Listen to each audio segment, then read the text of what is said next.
So, okay, thank you. So this is the name of the book. Yes, this is the name of the author. Okay, The book is Part 2 Philosophy. You're welcome.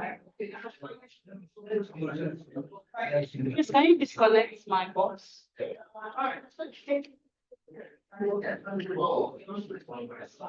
Thank you so much. Please,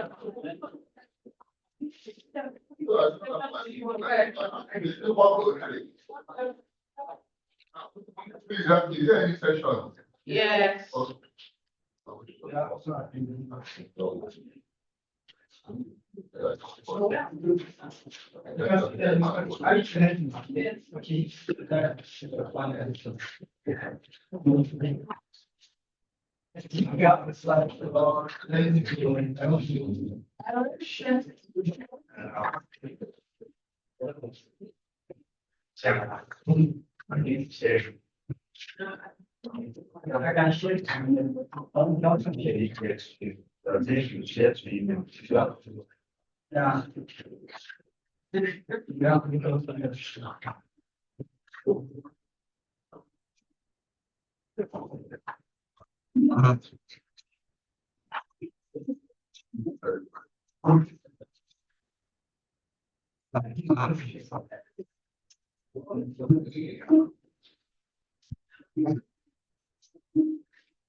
Your eyes like less than you have never been a class before.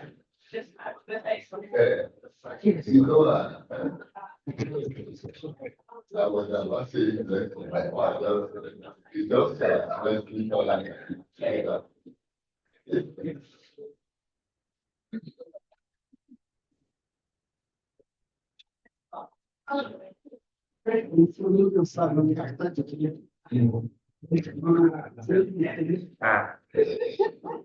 Can I do something here?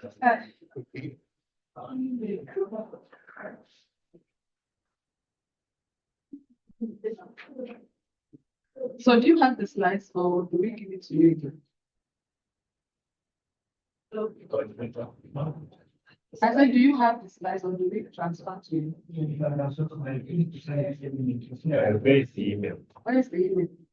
But when we 5 or 4, each one is All is Lagos 22. 22. No, two. Two. For the association. When you enter Lagos, you put 2. What are you doing? You're not I agree for this association.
I think he's starting by the one person.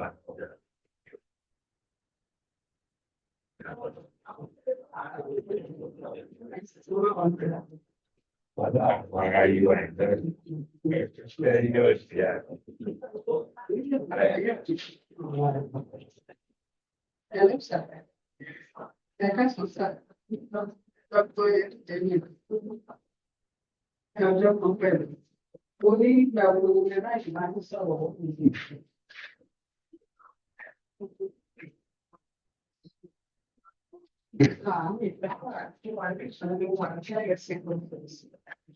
I'm almost starting.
Dr. Assis.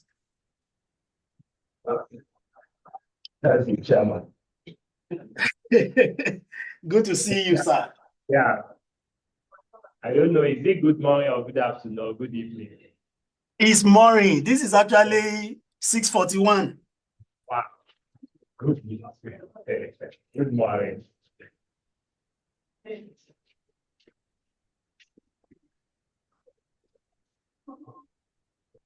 I think that's it. Yeah.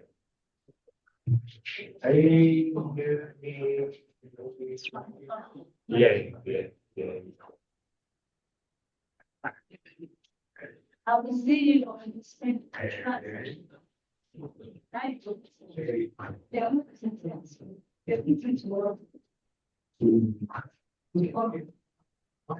I'm planning to this. The final one's not. Yeah.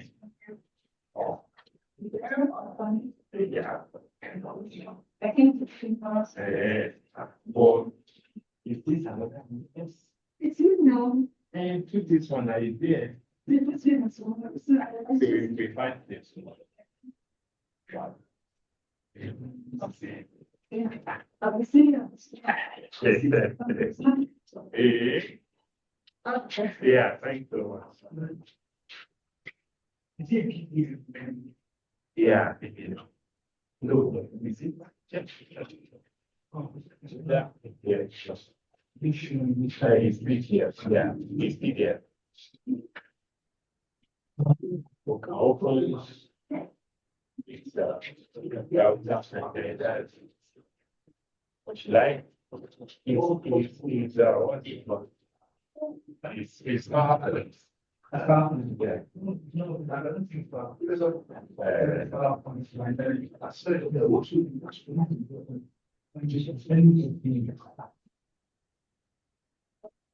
Hopefully, it's outside there.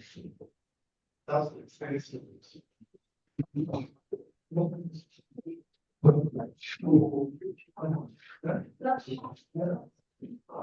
I know.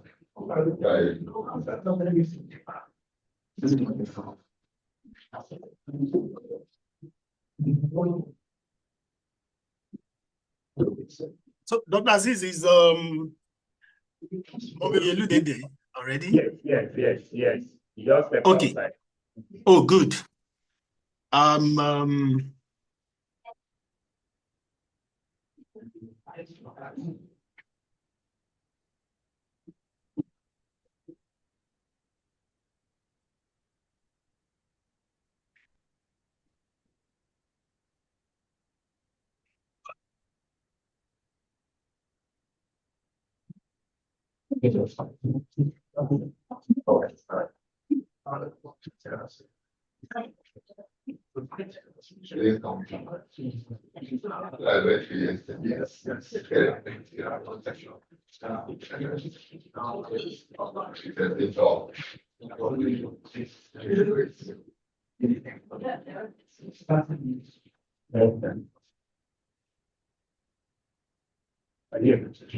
You has teacher, sir, scholar. Yes, sir. Yeah, do you have the PowerPoint? Can you share it from your side? Oh, so does that mean you cannot share from your hand? I cannot. Oh, okay. Oh, that's a serious one. What other option do you have?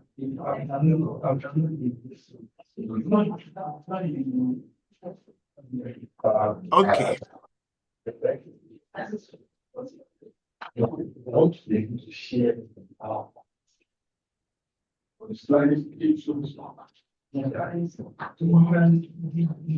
document, the format.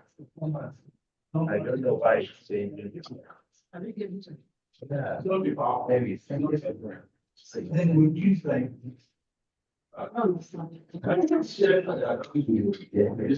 Mommy, good morning, ma. Good morning. Sorry.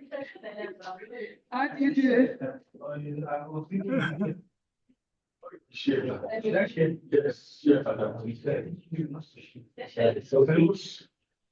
Can you see the slides? Yes. So does that mean I'll be controlling it from here for you, Dr. Aziz? They are not. If you stop sharing, You can stop sharing. They will do it Okay. for you. I should stop sharing? Yes. Okay.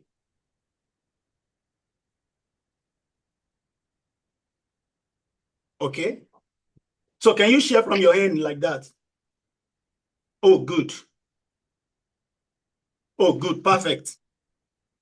It's we are 1 minute behind schedule, and good morning, good afternoon, good evening, depending on wherever you are joining us for this panel during the 8th edition of the annual Lagos Studies Association conference that is holding physically at the University of Lagos and also via Zoom because it's an hybrid conference. So the focus of the conference for this year is African identities, people's culture, and institutions in motion. And for this particular panel that is titled Digital Neocolonialism, Capitalism and Global Information Technology, this is part 1 of it. And the background to this panel has to do with there are different tremendous progress and development happening in the world of information technology globally. Technology is actually used for different things. It makes life very, very easy, efficiency and all that. However, despite the development in technology, there are certain challenges that come with it, especially for the consumers of technology. And how those challenges affect our identity as Africans is actually part of what our scholars will be sharing with us today. And we're going to see from different presentations how adoption of technology globally can lead or influence another dimension of capitalism and colonialism. And if care is not taken, what we hold as values, culture, heritage, and all that might be eroded. So to start with us this morning, afternoon over there in Nigeria and wherever you are joining us, is a great scholar named Mr. Aziz Adeoye, who is currently a senior librarian at the Federal University of Health Sciences in Laorangun, Osun State, Nigeria. And also is currently a doctoral student at the Department of Library, Archival, and Information Studies, very soon to become a doctor, very, very soon. And is well published in local and international journals. He's a seasoned librarian that has been conducting skills, soft skills, and training series for undergraduate and professionals and graduate students across different institutions in Nigeria. He combines all this with his role as an associate lecturer at the Department of Library and Information Science at Lee City University, Ibadan, Nigeria. And as a scholar and as a teacher in LIS, as we call it, he has actually supervised numerous number of undergraduate students, final theses, and also he has supervised over 5 postgraduate dissertations. So this morning, Mr. Aziz will be sharing his scholarship with us on digital divide and the contribution and the contributing factors in African societies, a systematic review. Mr. Aziz, you have 12 minutes to quickly make your presentation. Thank you. You have the floor. Thank you so much. I acknowledge everyone here. The topic before me is digital divide and the contributing factors in African society, a systemic review. The term digital divide refers to the disparities disparity in access to ICT among different categories of demographic groups. And to help this, we look at the dynamics of digital inclusion and exclusion within African settings. When we talk about the inclusion and exclusion, we simply refer to how individuals and community can access and utilize digital technology. In this study, we look at the availability and affordability of digital devices, the connectivities to internet access, the ability to use this technology effectively. When we talk about digital divide, it simply means the unequal access to information, which might stem to technology access or to knowledge of technology, and also it can also be affected as a result of socioeconomic differences. What are the manifestations of digital divide and what are the contributing factors?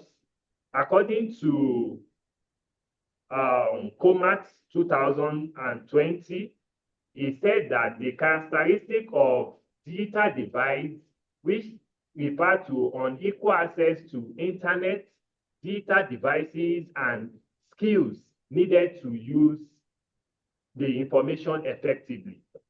And also, some of the factors identified include socioeconomic disparities, geographical location, educational background, infrastructural development, and the quality of access and the ability to engage meaningfully with digital tools. Because when we talk of the digital device, it's not limited to only access to internet or ability to avoid the digital technology. Also, the content of digital technology can also be a factor to digital divide. If the content of technology is written in another language, it's also referred to as a cause of digital divide. Also, dimension of digital accessibility. According to Roncada's 2020, these include physical access. This is a situation where the infrastructural access is not present in a particular location. Take, for instance, the difference between development in the urban and rural area. Also, the avoidability of these resources in terms of financial capacity, and also the ability to use these resources is also a factor of digital divide.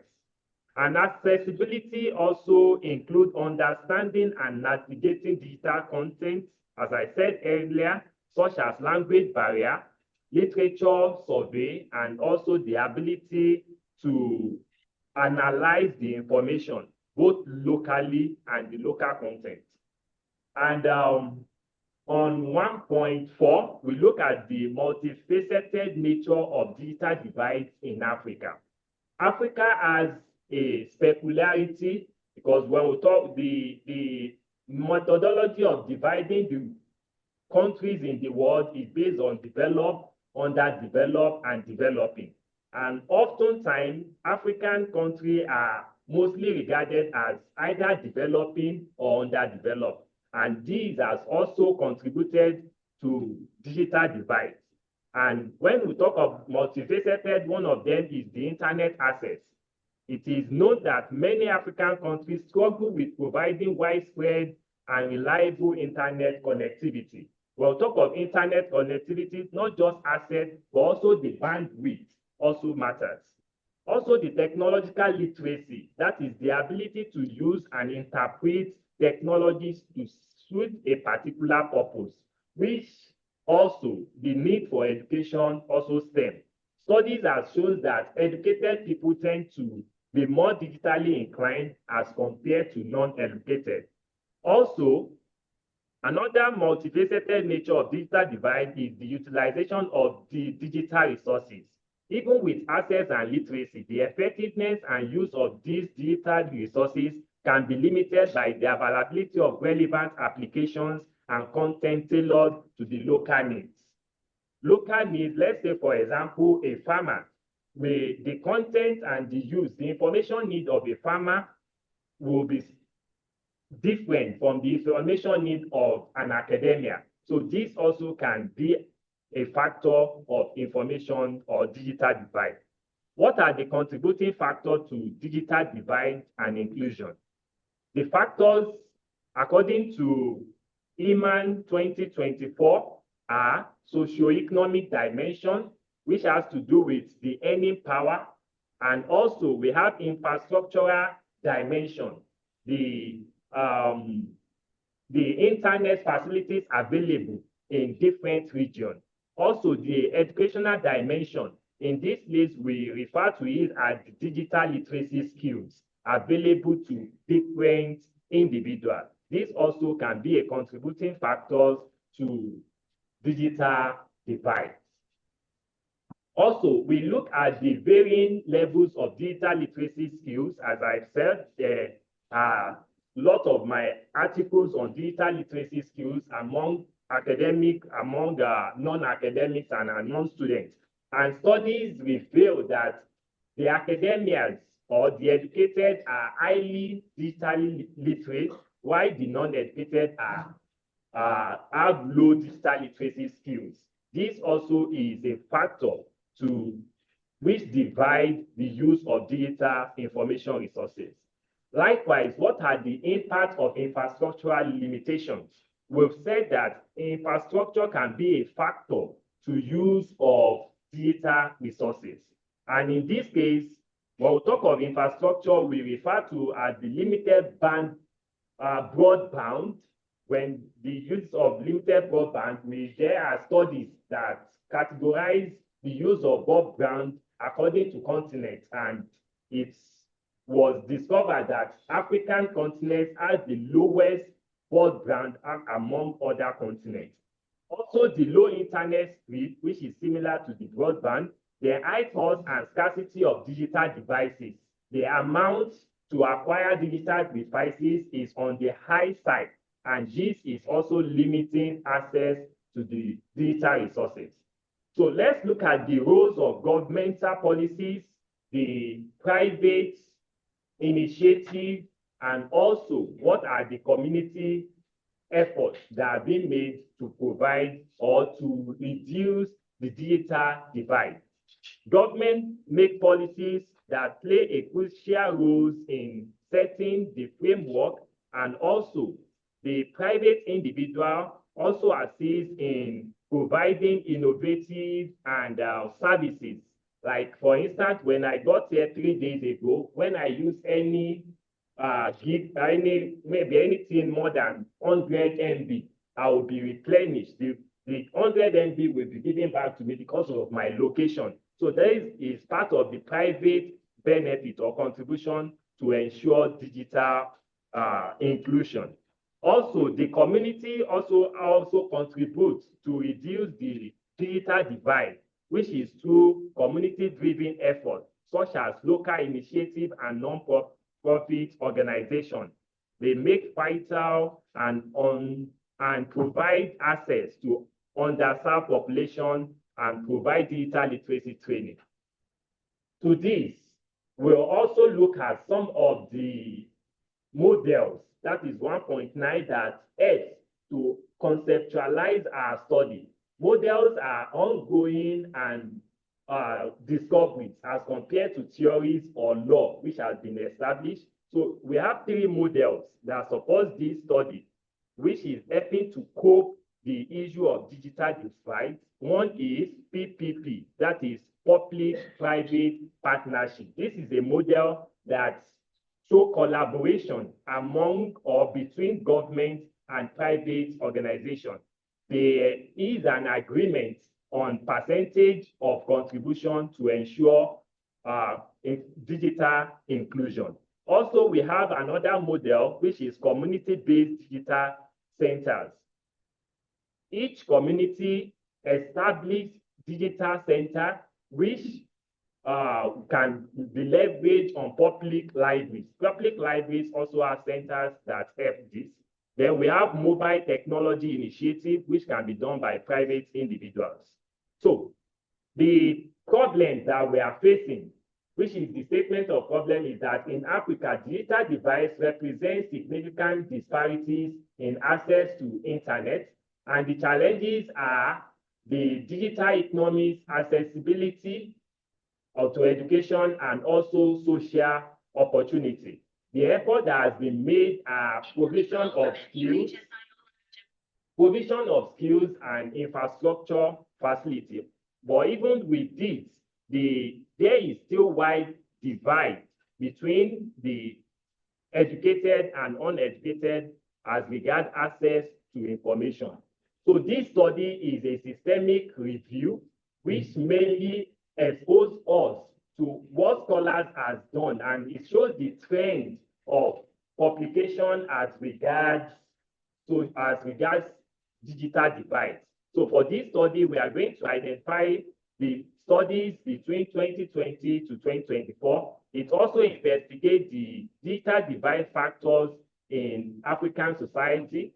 This study also examines the main discipline of publishing on digital divide, and also identify the country distribution of publications on digital divide. And finally, establish or examine the distribution of publication on digital divide according to journal. A systemic review, which will look at the methodology. The methodology for this course, for this paper, is a systemic review, which is an aspect of bibliometrics that we have in LIS discipline, which help us to trace the trends, the development in a particular field of study. So for this study, we are going to look at the planning review, which help us to identify the research question, which we have stated earlier, the data sources, and we also conduct review with some criteria. Then after that, we do document review. So this is an ongoing study. All this will be considered on the second phase of the study, which has to do with the presentation of data, the discussion of the finding, and also the recommendation.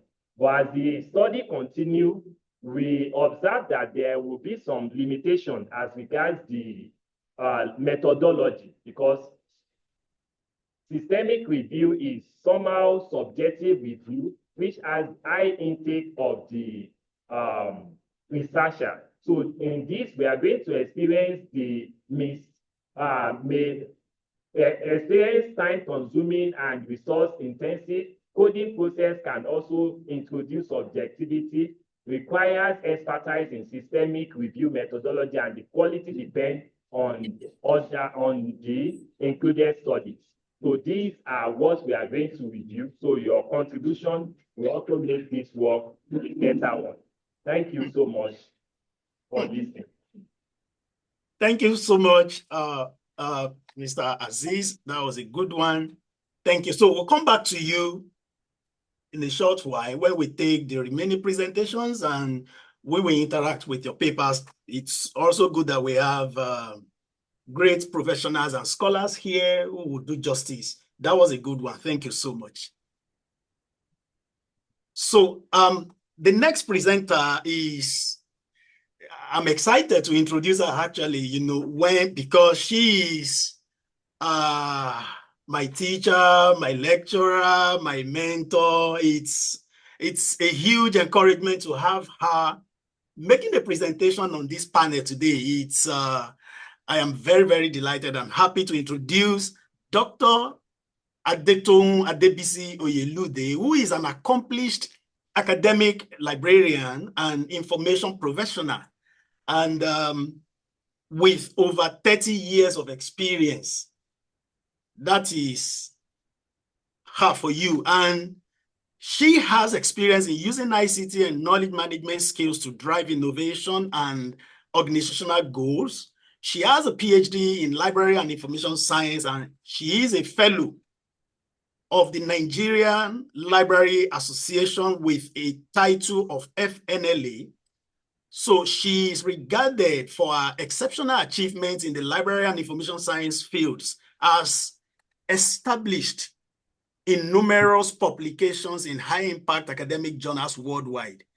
Our areas of expertise include ICT skills, indigenous knowledge preservation, metadata management, and gender studies. And there is one I would like to add to it. She is widely traveled. I know that about her. So please, let's welcome Dr. Oyelude as she make a presentation. Thank you, ma. You have the floor.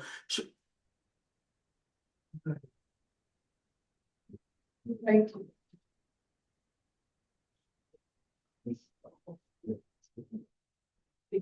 Thank you very much for that introduction. I'm glad to be here. I'm glad to be here. I must say that I almost decided to present virtually. However, I thought of Adebayo and 1,001 of my colleagues, students, who will say, why didn't doctor come physically? And therefore, I say again that I'm glad to be here presenting on the topic, African Identities on the Brink, Indigenous Knowledge Preservation Management as Catalyst and Rescue. In my introduction, I'm saying that the physical, cultural, and social value of a place are related to the concept of sustainable development. And we are actually looking at how we can develop and make better the African identity. The depth of indigenous knowledge preserved by the holders of the knowledge affects this identity we are talking about. Indigenous knowledge in Africa is preserved increasingly using digitization and other means. And so this paper is actually looking at whether indigenous knowledge preservation, which I might be calling IKP, is a catalyst in pushing African identities to the brink of extinction, to the brink of a rescue, or to the brink of both extinction and rescue. I may be concentrating a bit on digitization. However, African identities on the brink suggests that African identities are facing significant challenges and are at a critical point where survival, continuity, and vitality are threatened. The phrase African identities on the brink acknowledges the historical and ongoing struggles African identities have faced due to colonialism, imperialism, globalization, and other forms of oppression. Some of the issues threatening African identities, as identified in the literature, are cultural erasure and homogenization, language loss and linguistic imperialism, historical distortion and neglect. We have the history of Africans being distorted by non-Africans, whether deliberately or for whatever reason. Cultural appropriation and exploitation, even when the culture is being recorded or documented, there often is exploitation of the knowledge holders. Identity suppression and assimilation, political and economic marginalization, social and economic inequality, and environmental degradation and displacement. These are threats to African identities. The literature has actually looked at some of these things, and I will just point out a few, one or two, that struck me in the course of doing this research. And I will look at Balogun. Balogun 2003 found out that in South Africa, the Department of Science and Technology, through National Indigenous Knowledge Systems Office, NICSO, plays a major role in the management of the indigenous knowledge systems collected in academic institutions. Mars et al. 2018 also considered the various phases and activities of indigenous knowledge management and proposed that an integrative framework called the 7C model, that is C, letter C, 7 times, the model of indigenous knowledge digitization, the co-design, conceptualization, collection, correction, curation, circulation, and creation of knowledge are phases which this digitization goes through, and that it has to be adhered to if at least digitization is going to be used to preserve and document indigenous knowledge. Next slide, please. Thank you. Next one. So, is indigenous knowledge preservation on the brink of extinction? Is it on the brink of rescue? Next slide. Or is it on the brink of both? Because you can find out that so many things can either erase it or add value to it. Next slide. Now, African identities can be preserved or have been preserved through handing it down orally, through written documents, through performances, and other such things that, show who we as Africans are. Next slide. The futuristic approaches that we have come up with, digitization, we can save it on the cloud. We can also have 5G replicas. We can have thought banks, memory pouches, and much, much more that can help in preserving the identities of Africa. I'm not going to talk much about that in this. So we had conversations with indigenous knowledge preservators, and these preservators for my study are librarians, archivists, and museum curators. I conducted an online survey. The data was analyzed using mean and simple percentages. As at this time of presentation, I had 42 respondents, 25 female, 17 male. And my findings, more women were respondents. Very many of them, 48%, were 51 to 60 years old. 31% were 41 to 50 years old. So the age bracket is like 41 to 60 years old were the major respondents. Their work experience spanned 21 to 30 years majorly, and only just 7% had 31 to 40 years experience. As I said earlier, librarians, researchers, even cultural practitioners were amongst the respondents.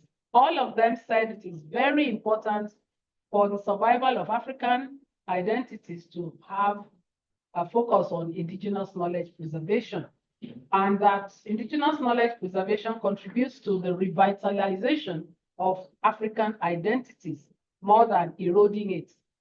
And so this is coming from that point. The other findings, next slide. Findings and discussions. I had 79% see cultural preservation as the goal of indigenous knowledge preservation, while only 14% see it as an academic exercise.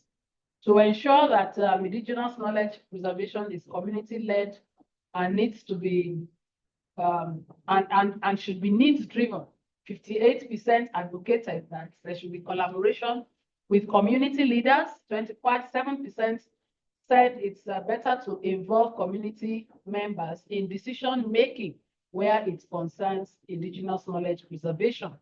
The challenges identified were lack of funding, lack of adequate preservation techniques, limited access to resources, and difficulties in collecting the indigenous knowledge itself from the field or from the knowledge holders.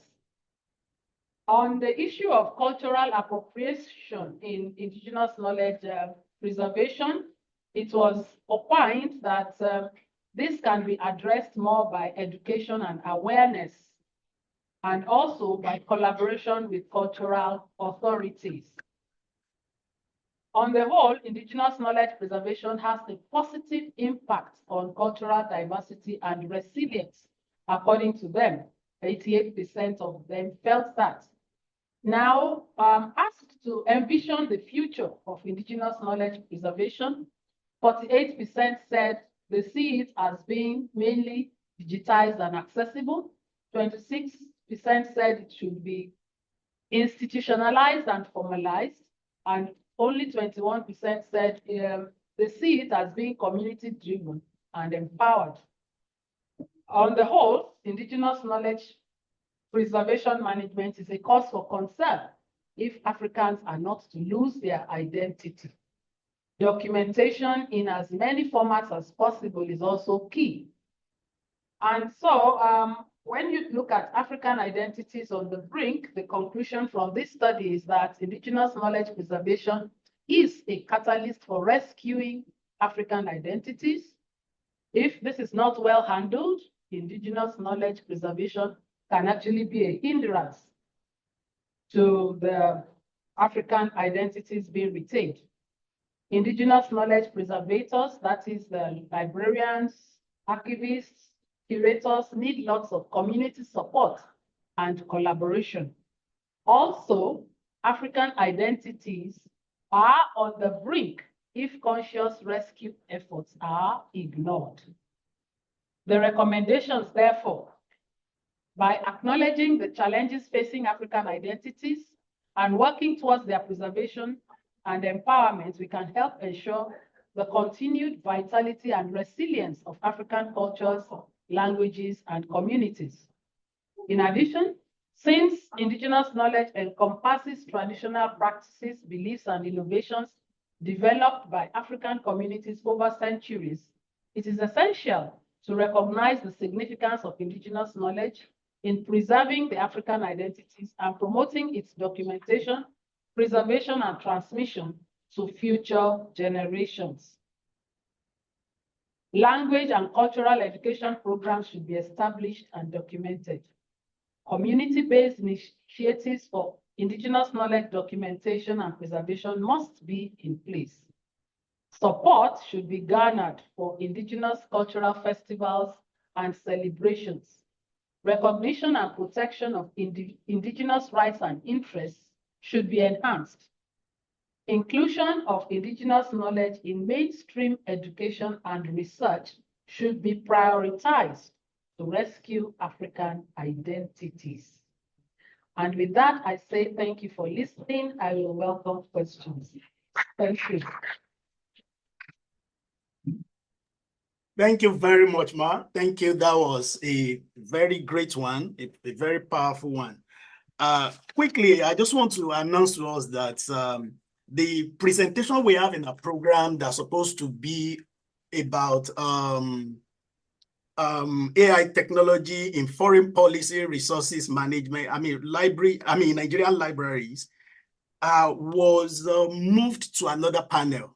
So the presenter is readily available. She's right there with us physically in that room, but that presentation has been moved to another panel, and that's why she's not presenting right now. And the next presenter on data privacy and security concern in the use of mHealth application is struggling with his computer here somewhere in the United States. So Dr. Ngozi, I can see you online. Can you do your presentation now? And for those of us that are online participating, we have quite a number of people from different parts of the world, actually. And there is a section on this platform where we can send in our questions, and we can keep that one rolling for the moment to see if you have any question or recommendation for any of the presenters. We're not too sure if the number of questions and contributions that we will have at the end of the day, so we can just start making use of that platform right away. Dr. Ngozi, are you there?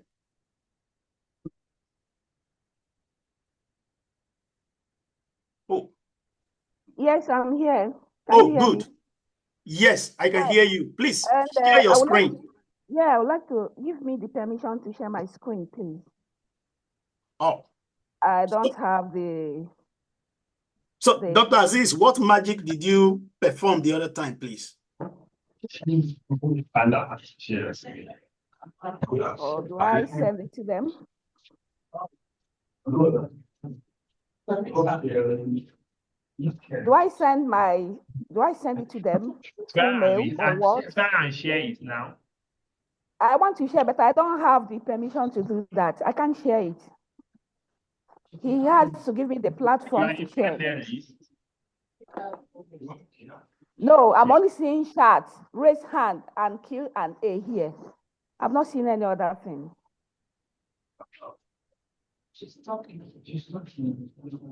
I only have chats, raise hand, and Q&A here. I've not seen any other thing here.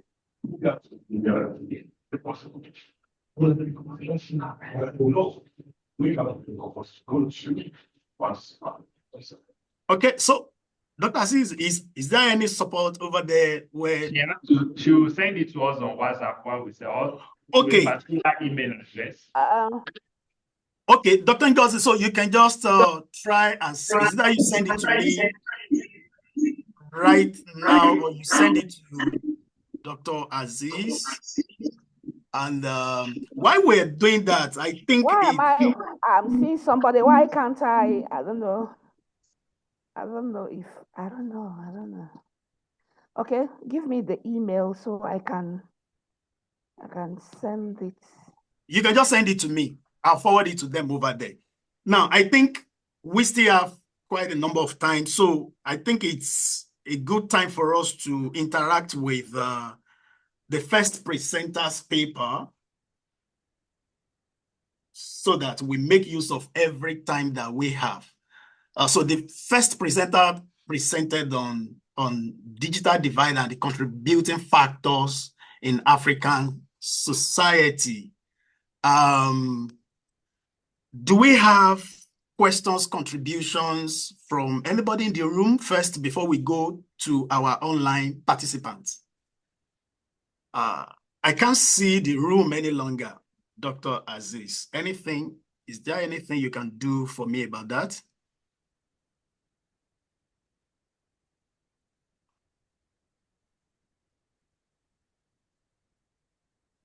No, I'm only seeing one person. Yeah, excuse me. Okay, Okay. Mr. John. Yes, Yep. I've been given the permission now. Okay. Yes. Okay, go ahead. So let me open my slide, my screen.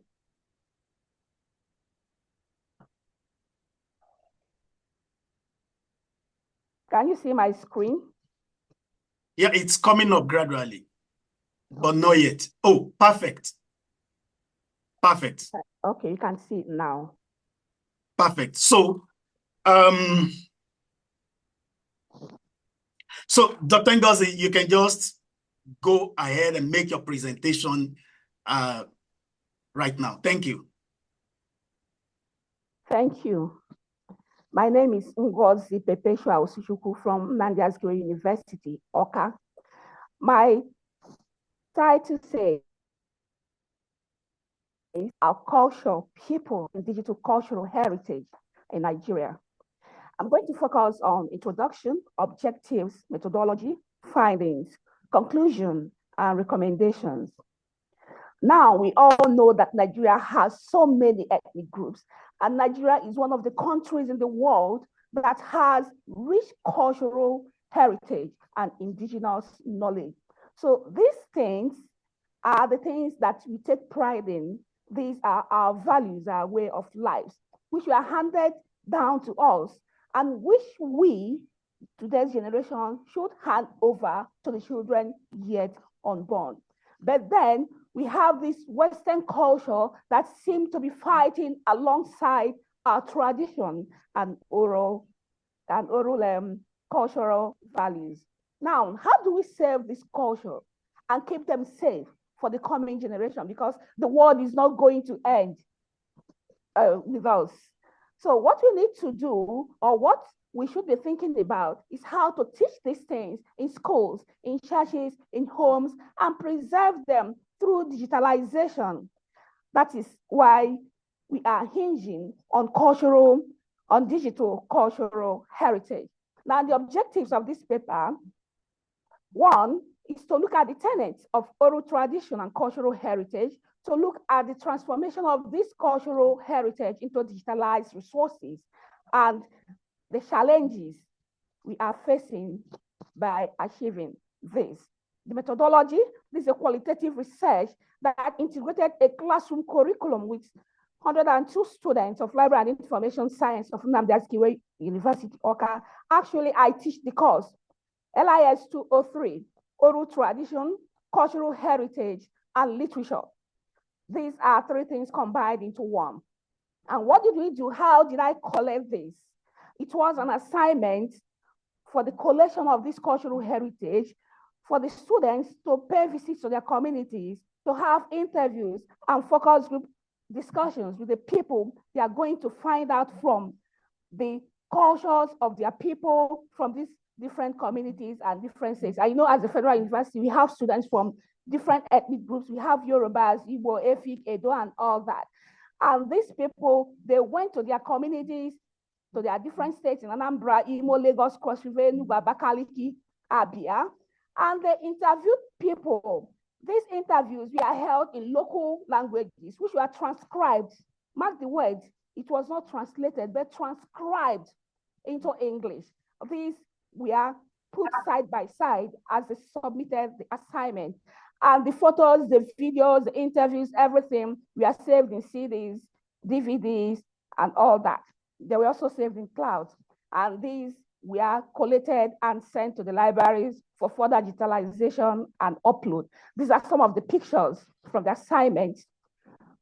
We have some students that visited their communities and participated in some events, chieftaincy titles and some ceremonies, festivals, and traditions.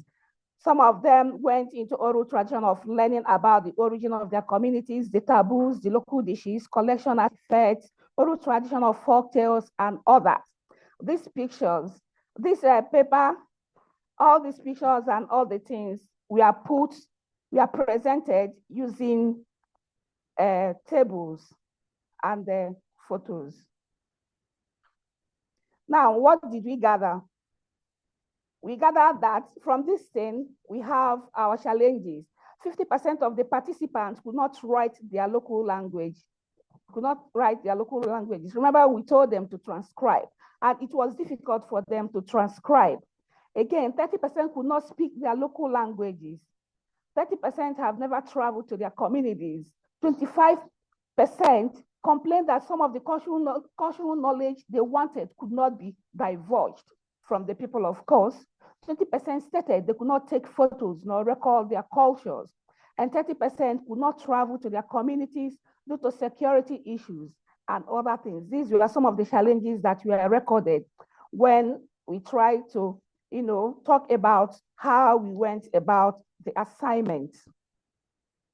Now, it is very clear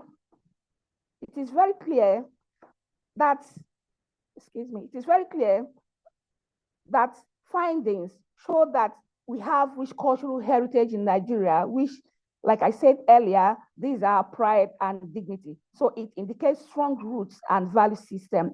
The fact that digitalization of this cultural heritage is taking place is something that you can take pride in, because the libraries have the roles of keeping these things, preserving and conserving them for people, who like to use them for research, for reference purposes, and for any other need.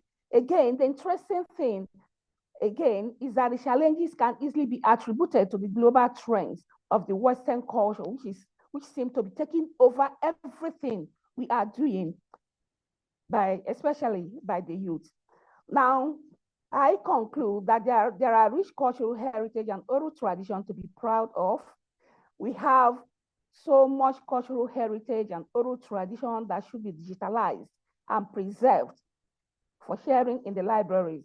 Many people are still not in tune with their languages and the culture of their people. So the recommendations are, there should be open knowledge and free learning of our cultural heritage. This should be taught everywhere teachable, in homes, in schools, everywhere. Digitalization of cultural heritage and oral tradition with indigenous knowledge should be enhanced. It should be taken over by libraries. Libraries need to be up with their automation and all that, so that we don't lose this value system and the roots and the things we are so proud of. Now parents have roles to play in teaching their children and taking them to their communities, because some of these students could not speak their language. You don't blame them as such, because when you ask them, they will tell you they don't speak their local languages. In their homes, they speak English and Pidgin. So what are parents doing in this aspect? As we usually say in Igbo, some students will say, my mama say I be Igbo. My mama say I be Igbo, but then you cannot speak Igbo. You don't even know where your community is. This is really something parents and all the stakeholders should, take up and do something about it, so that we don't lose that which we are handed down to us, and which we should hand over to the people coming after us. Thank you very much.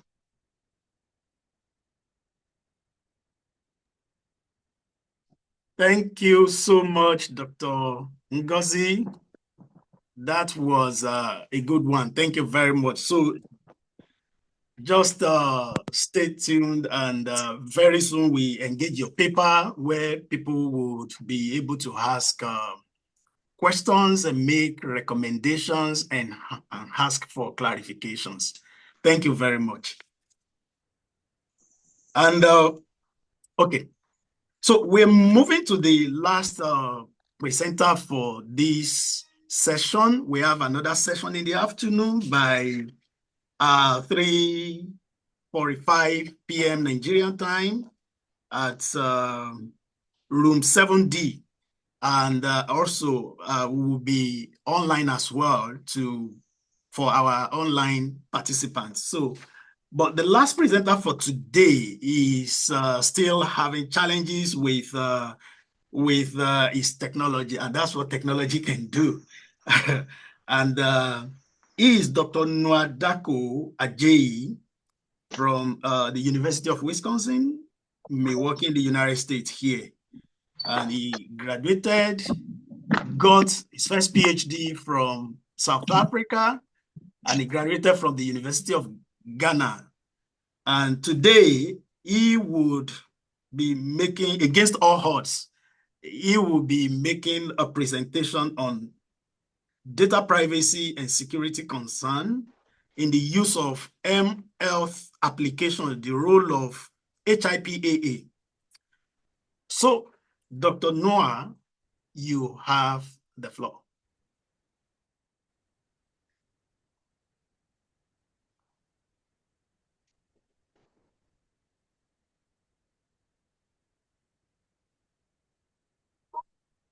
Can you hear me? Dr. Aziz, am I audible enough? Oh.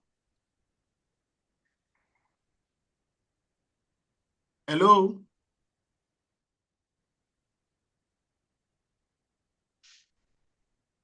Oh.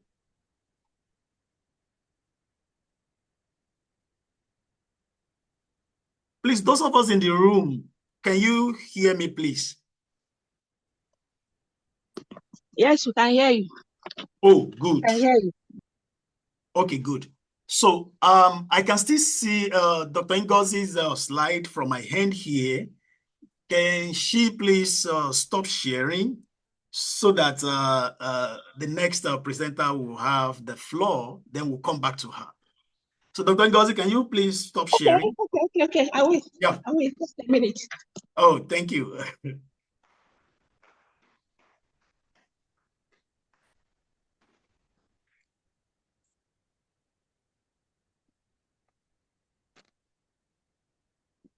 Oh, good. Thank you very much.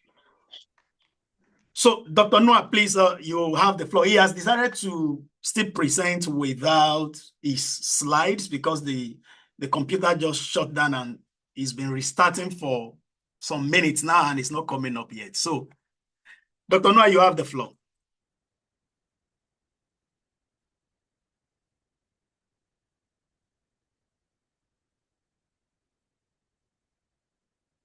Oh, I think there is something. Technical people on ground, he said he's talking, but I can't hear him either.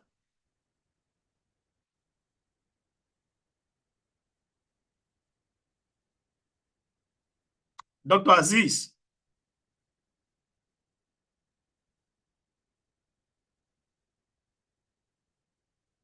Hello?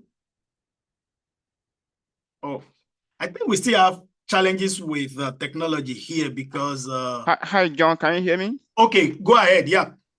Awesome.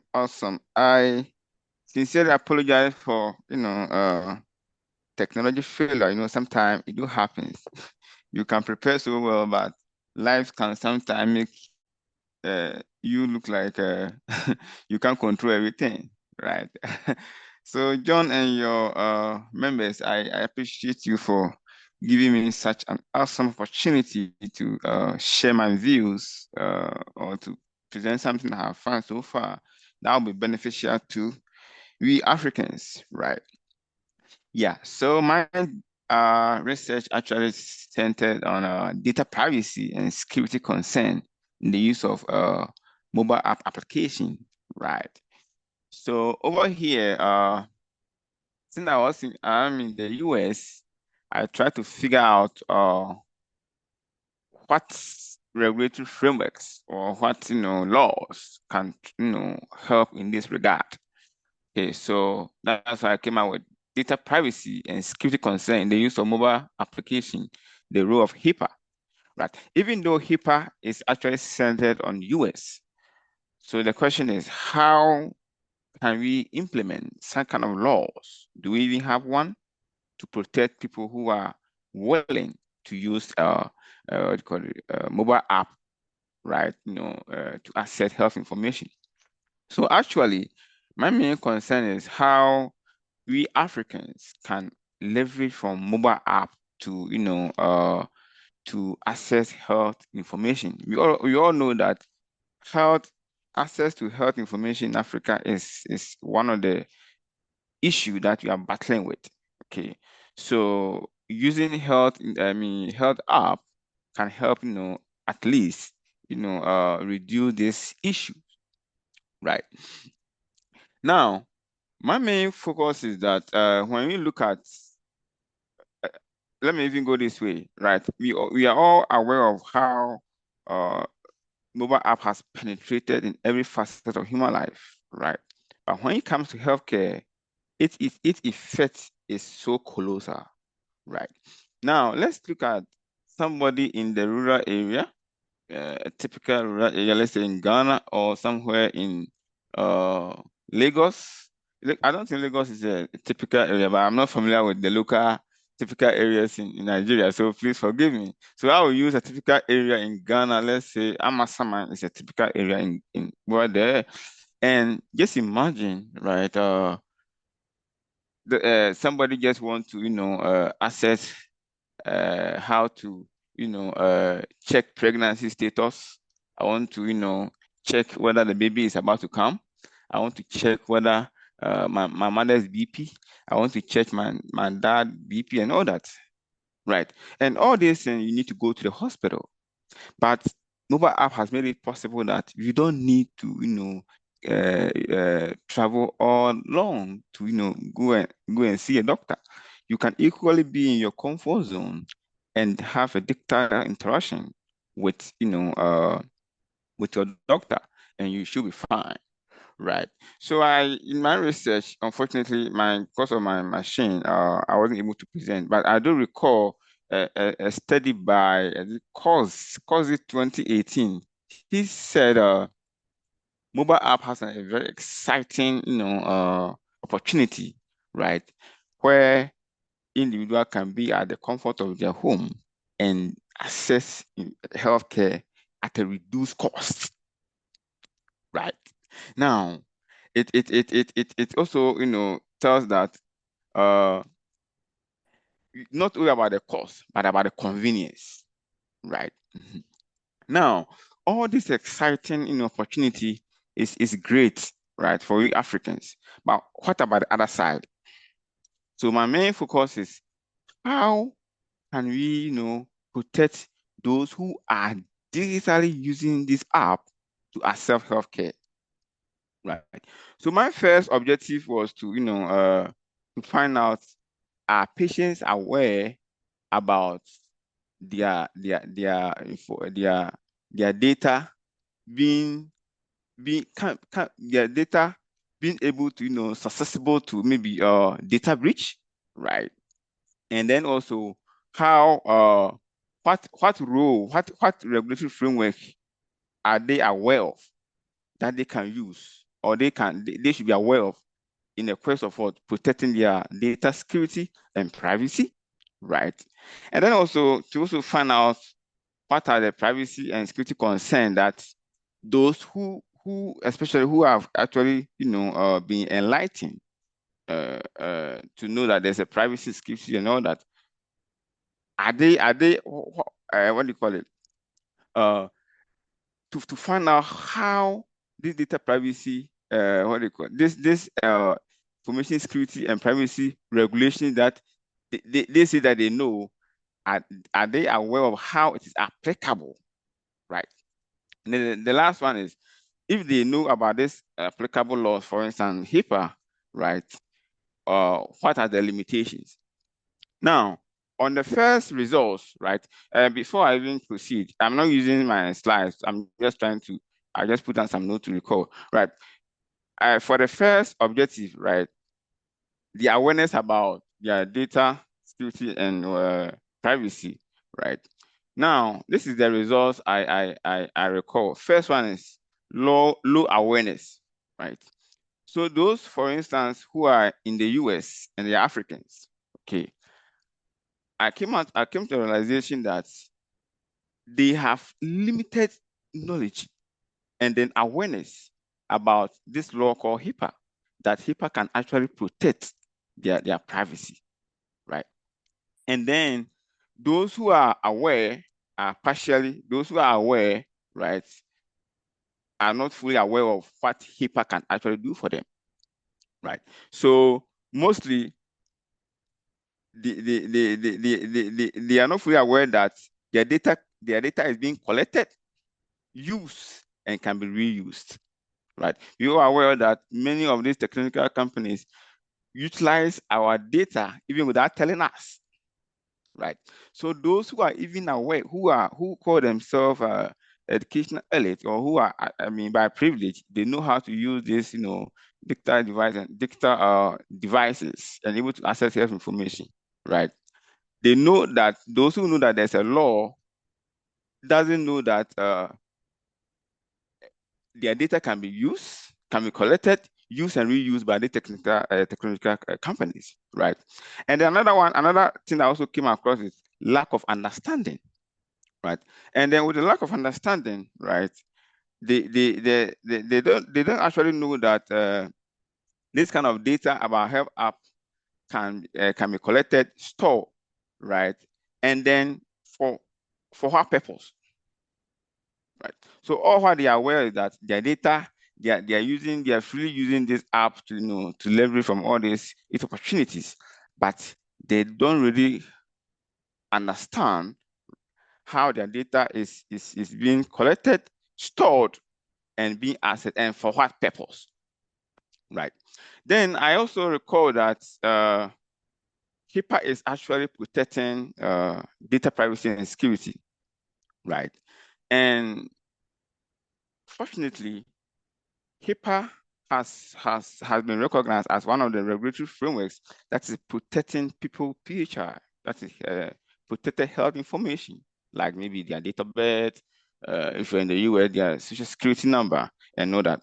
All these are very exciting opportunity that if you use more app, HIPAA can protect you.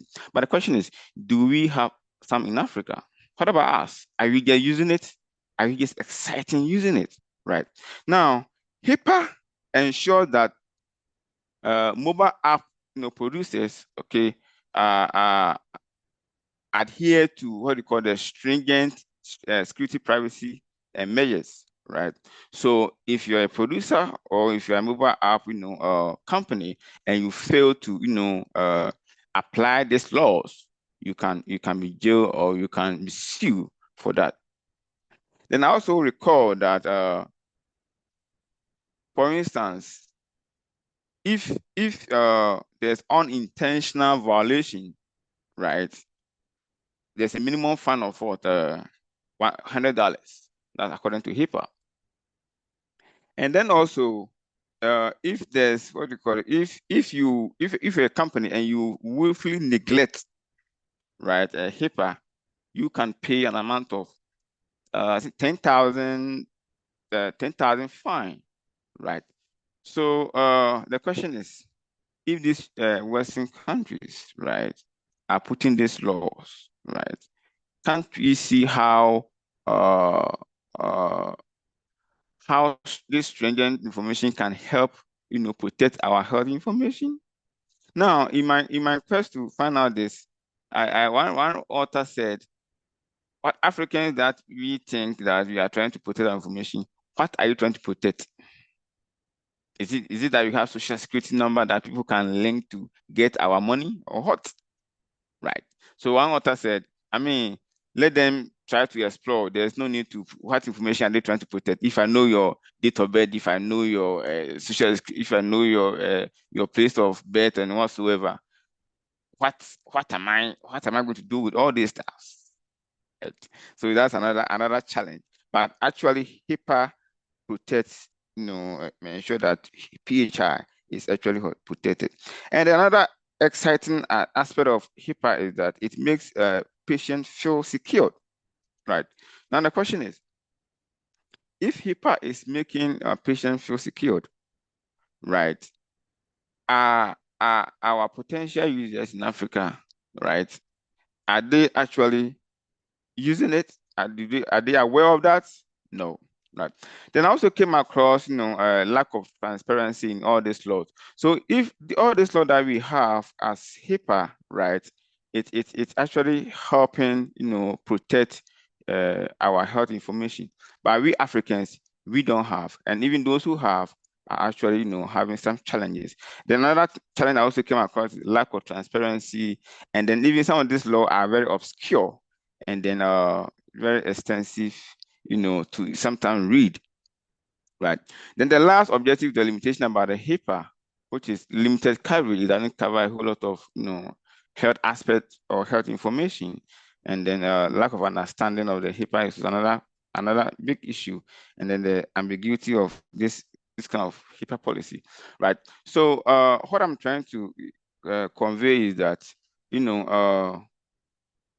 this regulatory framework like HIPAA has a very potential importance to protect health information, but we Africans, we don't have. Despite the fact that mobile app can help Africa, reduce its cost in accessing health information and all that. So in conclusion, I'll say that in as much as mobile app application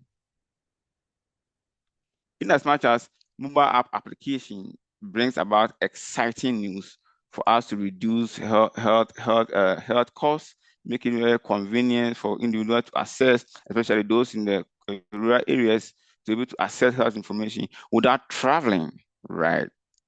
Without traveling.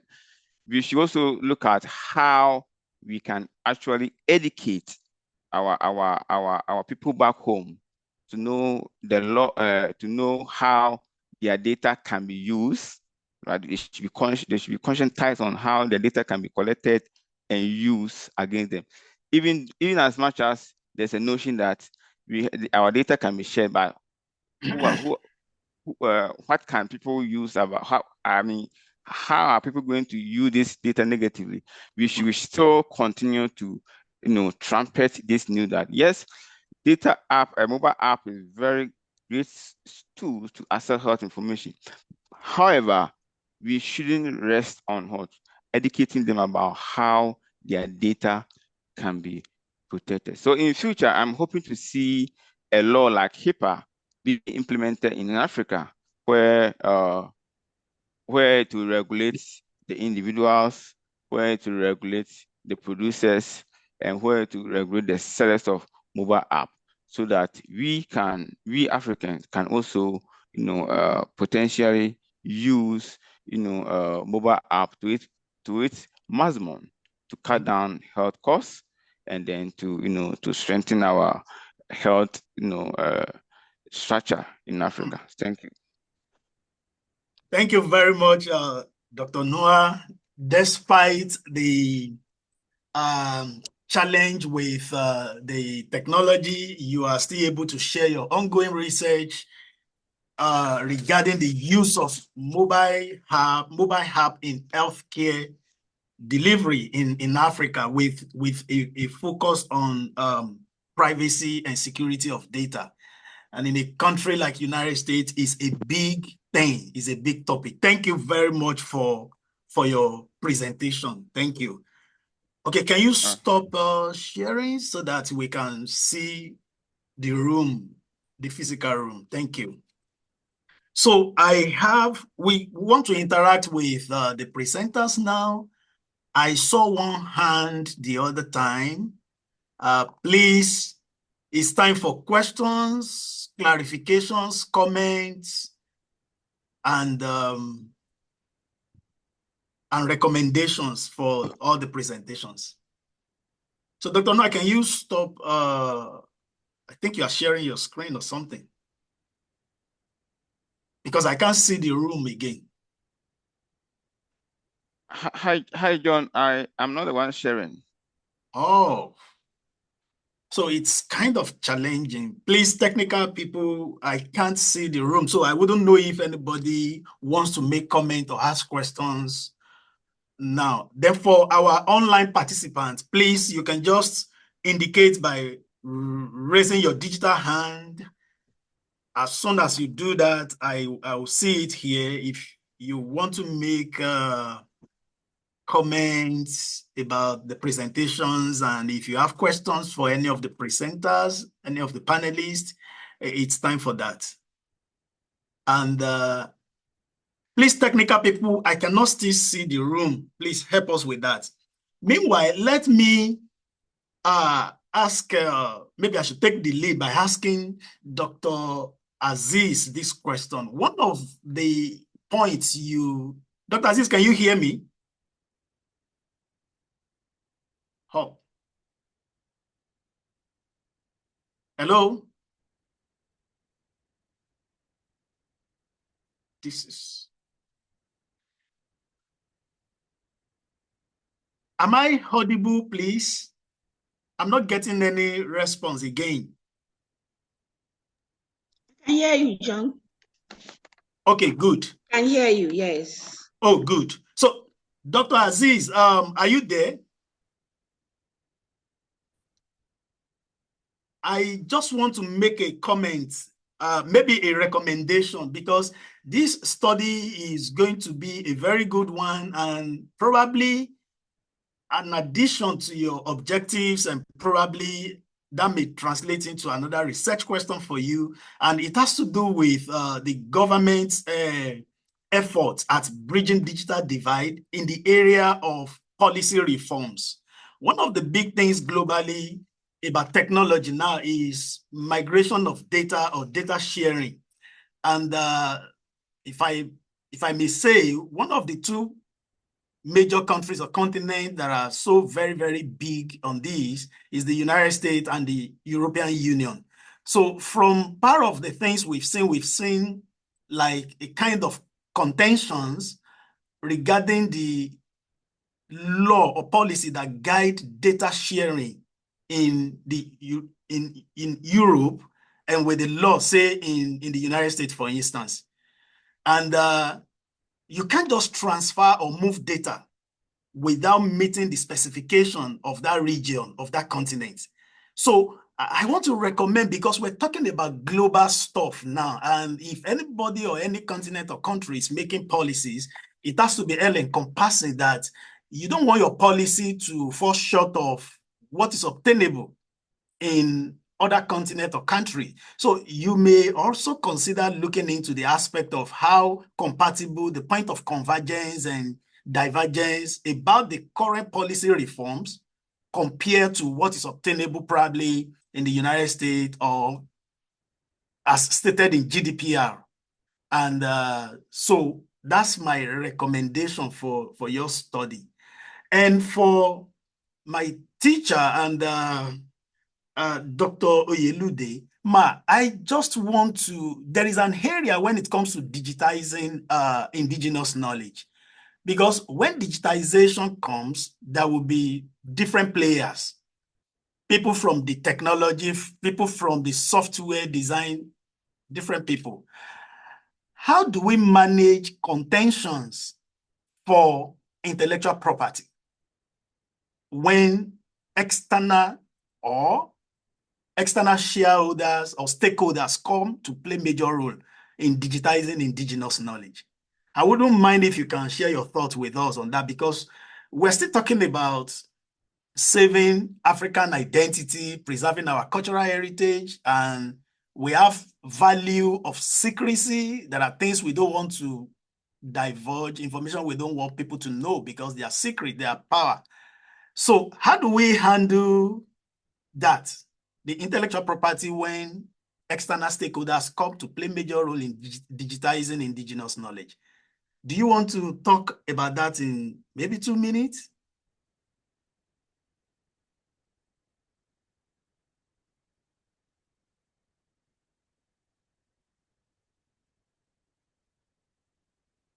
Is Mrs. Oyelude there?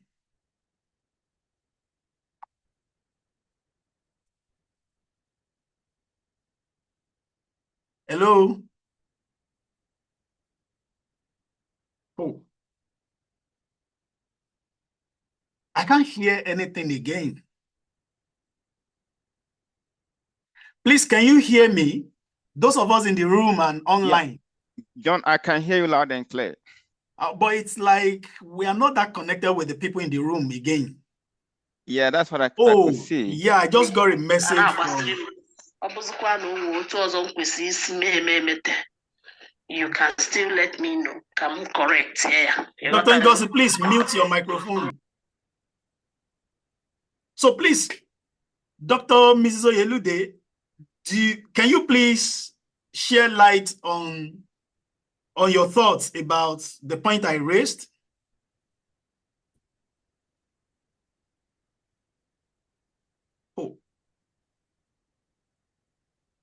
I can't still get across to I think it's from the room. It's from the LSA room or something. Because they are the ones who cannot be heard. We can hear you from outside. yeah, I can see that. And I just got a message from the room that they can probably hear me also. I don't know what is happening. Oh. We outside LSA can hear you, but I think there is an issue. There's a gap between you and between us and them. Let me put it that way, because we too cannot hear them.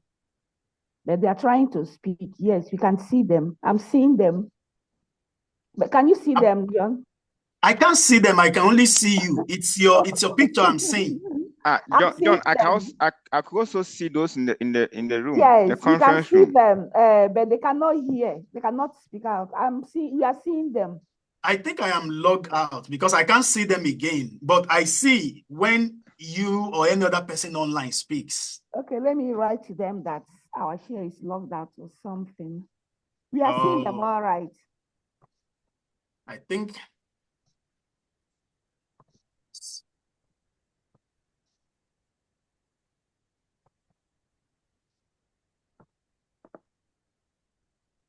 I've typed that. Let me also tell them Yeah, that. thank you, Dr. Ngozi, for doing that. I've seen.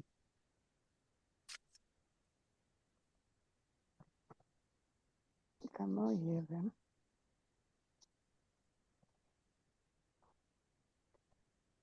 Oh, this is awful. I'm telling you. So, Dr. Yelude, can you hear me? Yeah, I think they can hear now, but I think John, they can hear you. I mean, they can hear you, but they can't speak for us to hear them. Yeah, I can see Dr. Yelude waving and she's talking, but I can't hear. Yeah. There is an audio problem somewhere. I can see that. Mm-hmm. I think we have a challenge with technology right now. Yeah. Okay, for those of us online, we can hear you now. Let's use this alternative. Okay. Oh, good. Yes. Perfect. Perfect. Thank you, Dr. Aziz. Thank you. Technology happens, and that's a good one. Now, thank you. Your question, and I can answer. Oh, thank you. Now, it is one of the problems that we had.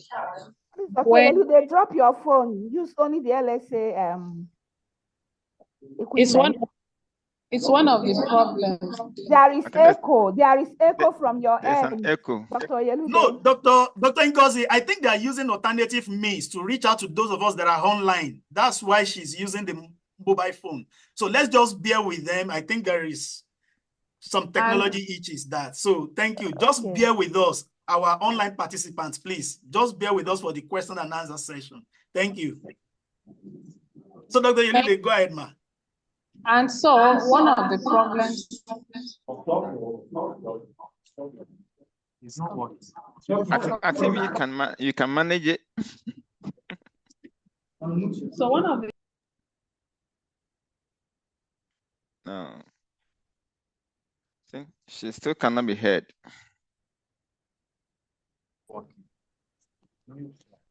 There has to be cooperation between the people who are gathering from the field, between them and the knowledge holders, such that when the property is relinquished to the person who is doing the preservation, you have to know which parts or portions of that knowledge are going to be allowed in public domain and which ones are going to be left in private. It is possible to digitize or save or store in different formats and then put restrictions on the ones that are not going out in public. So it has to be at the level of making the policies that go with the collection of that indigenous knowledge. And so what happens is that the knowledge is preserved. However, the access to it could be restricted depending on what it is. In fact, when you are in the field, some of the knowledge, like in the paper delivered by Dr. Ngozi, they will not allow you to record. Even if you record, it will not record. If they do not permit you, the recording will just not get on your devices. That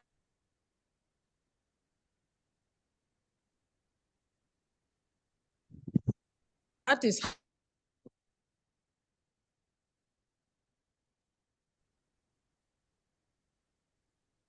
how it is. So, in the policies, you got a bit of that, you get it. Sorry.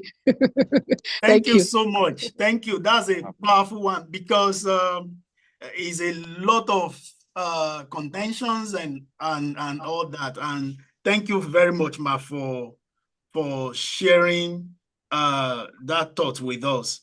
And Dr. Ngozi, I also want you to, because one of the things you discover is about language. And I don't know, for many of us globally, and it's a global thing. And one of my discoveries, even in the United States, I remember the other day I was asking the questions about if there are indigenous language, even in the United States, because I've heard them talking about the indigenous people. So one of the days I asked, who are the indigenous people even in the United States?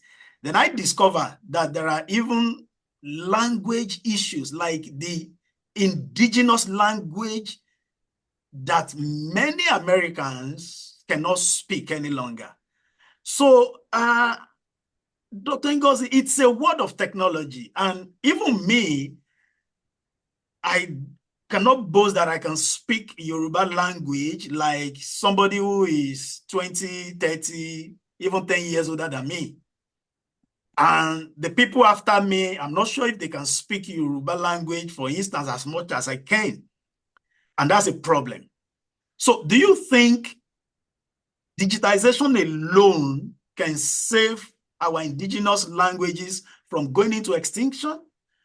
If yes, why? Then if no, what do you think we can do in practical terms in order to save our identity? Thank you very much. Digitalization of cultural heritage will not save our language alone, but it will go a long way in recording our language. Because just like someone can learn French, how does the people learn French or learn German or whatever?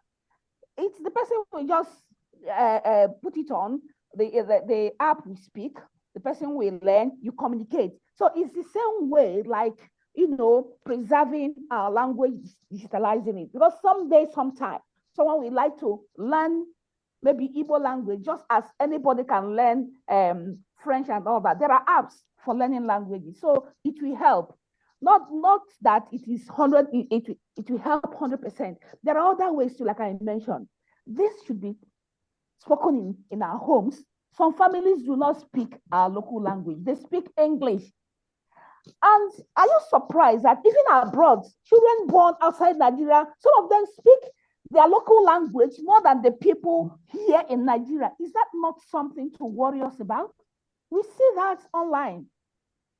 Nigerians marrying foreigners, and their foreigners, wives or husbands, and the children born there speak their local languages more than us here living in Nigeria. It's so embarrassing. So digitalization is good. It's also good that we learn to speak. Government should also help. In Anambra State, every Wednesday, what we call it is Sobaku Igbo. In all the schools, they don't speak English anywhere in Anambra State on Wednesday. And children go to school on Wednesday in their local attire. The government stipulates that and everyone obeys it. We call it Sobaku Igbo, that is speak Igbo. Nobody speaks English in Anambra State on Wednesday, anywhere. In schools, in offices, anywhere you enter, you speak Igbo. And it's been going on for like, it started, I think, after COVID. It's just because United Nations said sometime that Igbo language will go into extinction. That is why we are fighting now to ensure that it stays. So digitalization will help. Just like people learn French, learn others. One day the app will be there for someone to learn. your language too. Thank you. Great. Thank you very much. That was a good one. Thank you very much. So, Dr. Aziz, I can see your hand.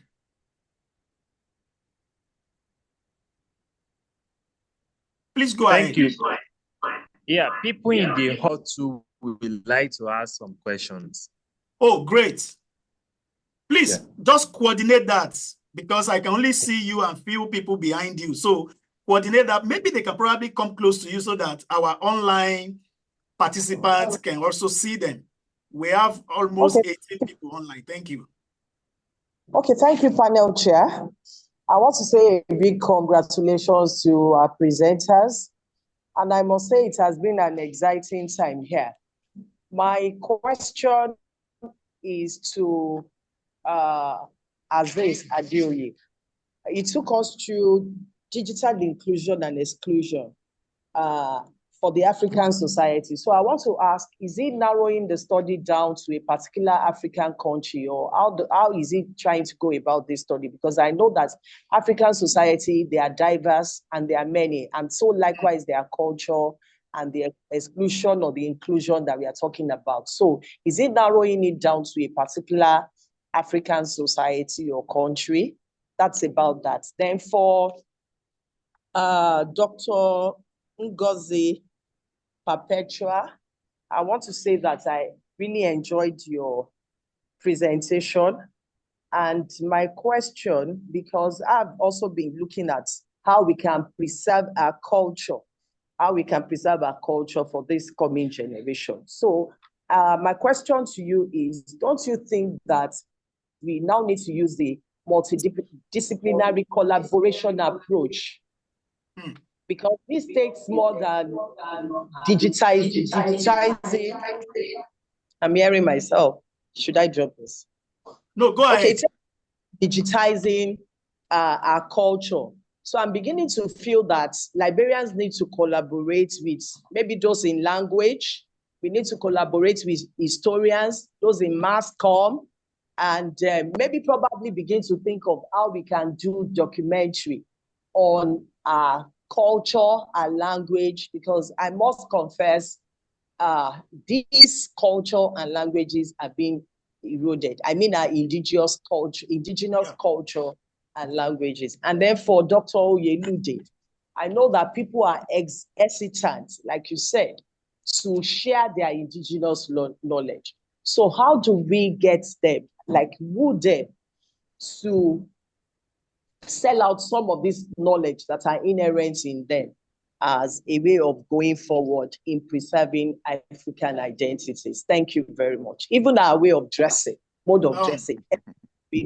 Thank you so much. That was it. And I give each of us one minute, because we have like 4 minutes left. Thank you.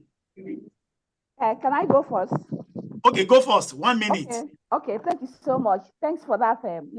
Yeah, collaboration is very important. It's good to collaborate, and we are doing that in the library. Even the libraries, the libraries and librarians are also collaborating with Wikimedians, because we now translate some of the articles in Wikimedia. We also upload photos and other things. So we are open for collaboration. We collaborate with communities, because some of them really hand over the artifacts for us that are displayed in the public section of the cultural department section in the public libraries. There are things we got from the communities. Thank you so much. Thank you. Dr. Aziz, 1 minute.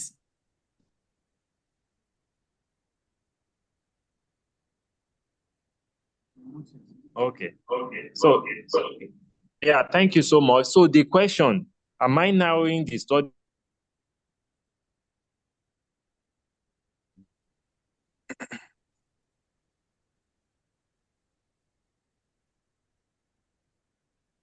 Community in Africa or country? Can you hear me now? Okay, good. Yes. So the methodology I'm using is a systemic review. So the classification, the method of selecting the journals that are going to be used are that the journal must be published in Africa. It must be published about Africa. So I'm not narrowing it down to a particular country, as long as it's within Africa realm and they are discussing Africa content, it is allowed. Thank you, ma'am. Thank you. Go ahead, ma. Okay. My question borders on what do you do to attract the knowledge holders to live off or give out their knowledge? First of all, you need to educate them on the importance of what you are doing, and then maybe give them some incentive, because sometimes they are ready to part with it when they know that they can get some compensation for parting with that. Also, sometimes, researchers are very funny. You tell them, okay, we will do this for you, we will do that for you, and then you don't go back. You have to have some integrity, level of integrity. If you work well with them, and they probably, for example, see that, okay, you have recorded them, and you told them that this knowledge is going to be exhibited in a, let me say, a documentary or something that will have an acknowledgement of them as the local source, and you don't do it, then of course they become suspicious the next time.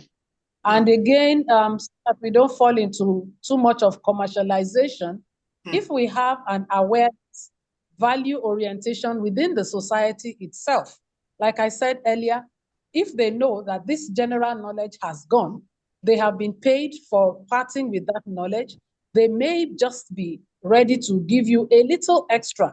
When you now tell them that, look, this particular one I'm collecting now is going into something else, and it is going to help us retain our identity as Africans. And I'm sure that is why we have the Egungun Festival being celebrated in Brazil and places. So we back home should put more value on ourselves. And I think we should start from right inside our sitting rooms. We should speak our local languages to our children for whatever it is worth. I'm on a WhatsApp group, and there was a video in Yoruba, and somebody kept asking and asking, what are they saying? I said, look for somebody to interpret for you.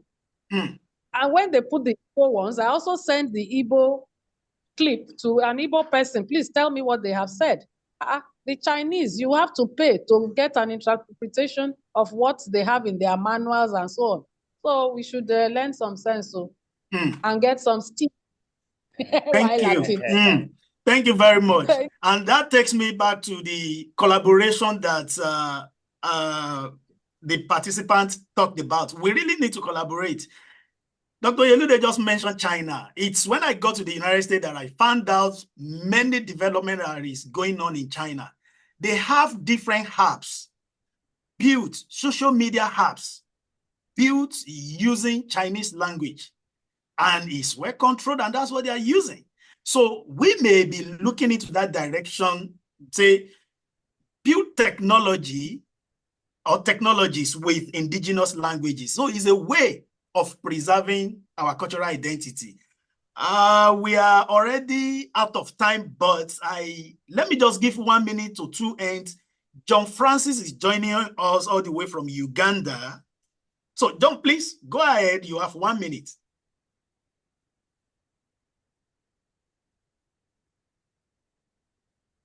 John, you have the floor.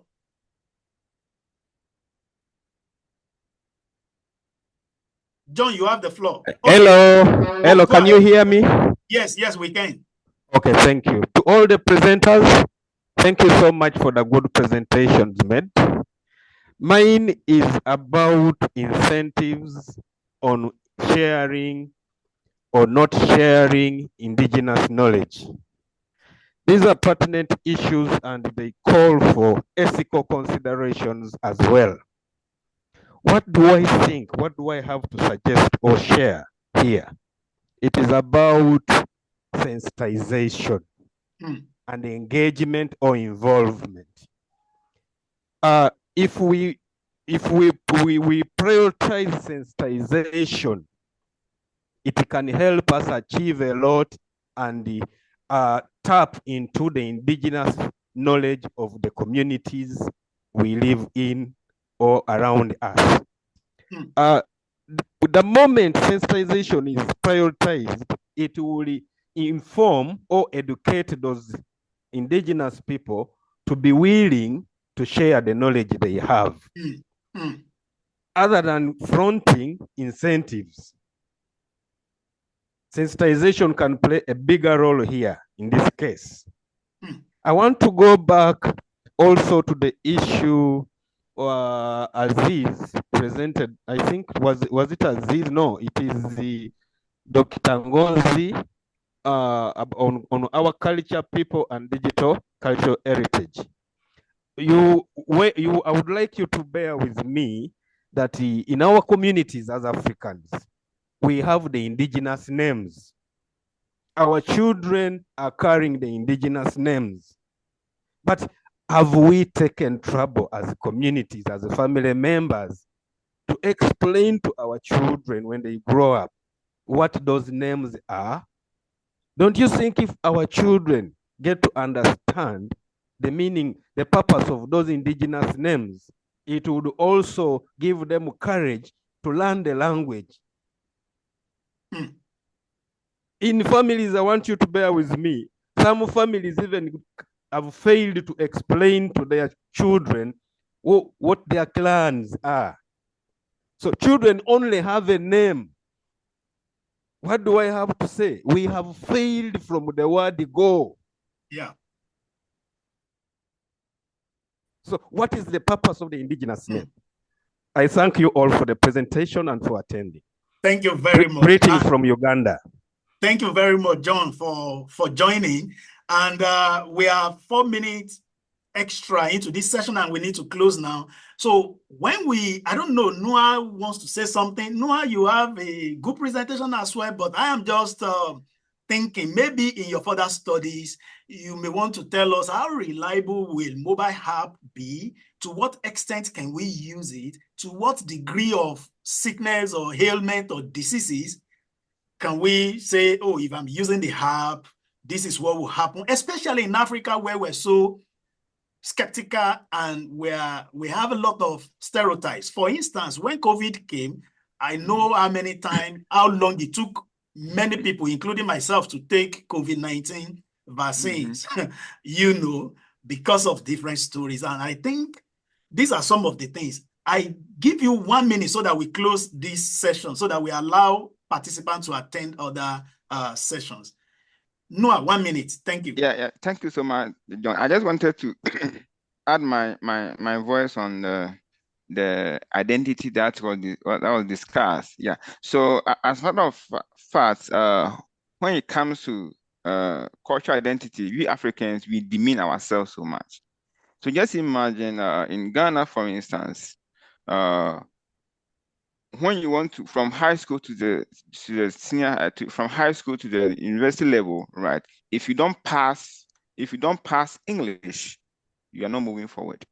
But you can fail in your local dialect, like Chi, for instance, and you will still proceed to the university. So that's the first question. And the next question is data sharing, right? So when it comes to data sharing, we Africans, when I was in Ghana, we also demean ourselves in the fact that if you are an African scholar and then you present maybe your papers for promotion, and they realize that most of the papers were from your local journals, they are not going to look at you.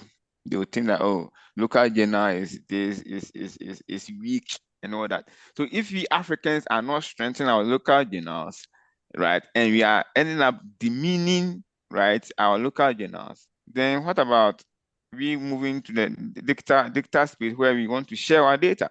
So if you are not publishing your local journals, even the Western countries will even think that, oh, okay, before you can even be promoted, you have to present to our local journal, our journal, which is Western context, Western models, and Western reviewers who doesn't know what is happening maybe somewhere in Abidjan, Lagos, or whatsoever, who doesn't even know what's going on. But a reviewer from outside must review it before we can understand, okay, this is a good journal. So as Africans, we should begin to strengthen our local journals and begin to appreciate it. Then the last one is about the data space, the programmers. 10 seconds more.